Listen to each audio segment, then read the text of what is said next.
Dangers of Irma still linger. There have been multiple house fires linked to the hurricane, and this one in North Fort Myers today was ignited by a generator, leaving a family homeless tonight and their beloved pet dead.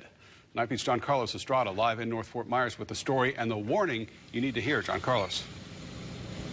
No, Chris, that's right. We are here in North Fort Myers, and all that remains is a charred home with all its belongings. We did talk to the homeowner. She didn't want to go on camera, but has a message out there for people who have fired up their generators because they have no power. She says, be careful because a simple mistake could lead to this.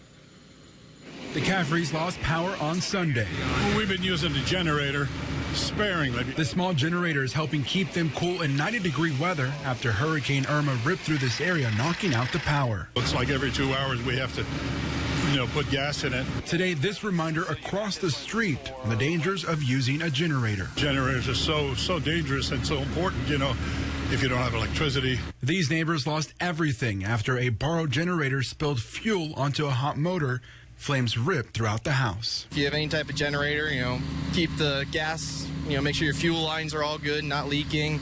If it's hooked into the panel, make sure it's not backfed, make sure your mains are off if for some reason you did do it, but most part just generator safety. Fire departments across Southwest Florida are responding to similar calls of generators catching fire. Cape Coral Fire went out to 5 homes yesterday. Just to urge people, we've sent out several public information items on this very thing. I want people to be very hyper vigilant to generator safety, take care of themselves, make sure they hydrate, make sure the generators are a good distance away from the home so the fumes don't go in the home.